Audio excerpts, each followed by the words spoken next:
ಕಾರ್ಯಕ್ರಮಗಳನ್ನ ಇವತ್ತು ಜನಪ್ರಿಯವಾಗಿದ್ದಾವೆ. 5 ಗ್ಯಾರಂಟಿಗಳು ಇರ್ಬೋದು, ಒಂದು ಒಳ್ಳೆ ಅಡ್ಮಿನಿಸ್ಟ್ರೇಷನ್ ಎಲ್ಲ ಕೊಟ್ಟು ಅದನ್ನು ಮುಂದುವರಿಸಿಕೊಂಡು ಡಿ ಕೆ ಶಿವಕುಮಾರ್ ಅವರು ಕೂಡ ಅದೇ ರೀತಿಯಲ್ಲಿ ಒಳ್ಳೆ ಆಡಳಿತನ ಇವತ್ತು ಕರ್ನಾಟಕದ ಜನಕ್ಕೆ ಖುಷಿಯಾಗೋ ರೀತಿಯಲ್ಲಿ, ಸಂತೋಷ ಆಗೋ ರೀತಿಯಲ್ಲಿ ತಗೋಬೇಕು ಅನ್ನೋದು ನಮ್ಮೆಲ್ಲರ ಪಕ್ಷದ ಉದ್ದೇಶ ಆಗಿರೋದ್ರಿಂದ ನಾವು ಈ ಥರ ಇದನ್ನು ಸಿಂಪಲ್ ಆಗಿ ತಗೋಬೇಕು ಅನ್ನೋ ಒಂದು ಇದನ್ನು ಡೈರೆಕ್ಷನ್ನ ನಾವು ಇವ್ರಿಗೆ ಪಕ್ಷದಿಂದ ಇವತ್ತು ತೀರ್ಮಾನ ಮಾಡಿ.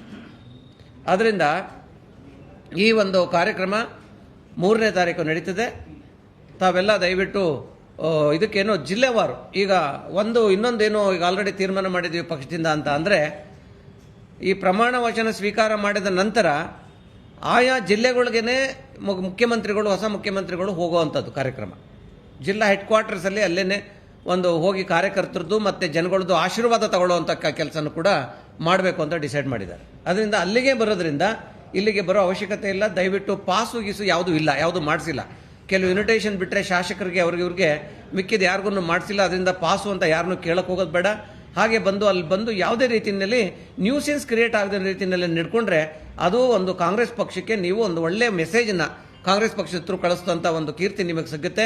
ದಯವಿಟ್ಟು ಯಾರು ಬಂದು ಅದನ್ನು ಗೊಂದಲ ಮಾಡಬಾರ್ದು ಅನ್ನೋದನ್ನು ನಾನು ರಿಕ್ವೆಸ್ಟ್ ಮಾಡಿ ನಾನೆಲ್ಲ ಕಾರ್ಯಕರ್ತರಿಗೆ ಮತ್ತು ಅವರ ಅಭಿಮಾನಿಗಳಲ್ಲಿ ನಾನು ಕೇಳ್ಕೊಳ್ಳೋಕ್ಕೆ ಇಷ್ಟಪಡ್ತೀನಿ.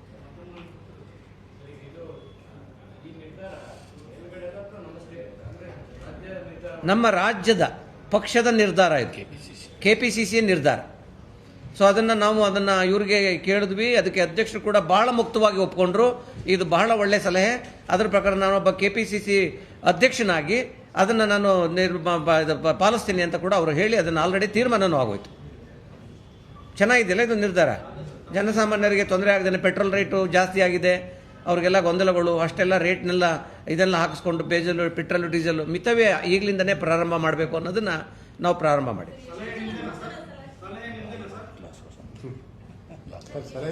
ರಾಜಭವನ ಗ್ಲಾಸ್ ಹೌಸ್ ಸ್ಥಳ, ರಾಜಭವನ ಗ್ಲಾಸ್ ಹೌಸ್ ಸ್ಥಳ, ರಾಜಭವನ ಗ್ಲಾಸ್ ಹೌಸ್. ಇನ್ನೇನಾದ್ರೂ ಇದ್ರೆ ತಾವು ಕೇಳ್ಬೋದು. Thank you very much. ಅದು ನಿರ್ಧಾರ ನಮ್ದಲ್ಲ. ಇವಾಗ ಆಲ್ರೆಡಿ ಈಗ ಇದು CLP ನಾಯಕರಾಗಿ ಆಯ್ಕೆಯಾದ ನಂತರ ಸಿದ್ದರಾಮಯ್ಯನವರು ಅವ್ರಿಗೆ ಅದನ್ನು ಹಸ್ತಾಂತರ ಮಾಡಿದ ಮೇಲೆ, ಅವ್ರನ್ನ ನಾಯಕರನ್ನ ಮಾಡಿದ ಮೇಲೆ ನಮ್ಮ ಪಕ್ಷ ಎಲ್ಲ ಅದು ತದನಂತರ ಅದು ನಿರ್ಧಾರ ಆಗುತ್ತೆ, ಅದು ಡಿಸಿಷನ್ ತಗೋತಾರೆ. ಇನ್ನು ಇಲ್ಲಿ ತನಕ ಏನು ಅಂಥದ ಚರ್ಚೆಗಳು ನಡೆದಿಲ್ಲ. ಯಾಕೆಂದರೆ 3ನೇ ತಾರೀಕು ಪ್ರಮಾಣವಚನ ಸ್ವೀಕಾರ ಮಾಡೋದ್ರಿಂದ ಬಹಳ ಟೈಮ್ ಇದೆ, ಸಾಕಷ್ಟು ಸಮಯ ಇದೆ.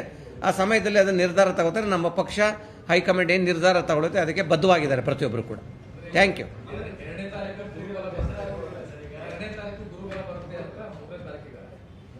ಗುರು ಯಾರು?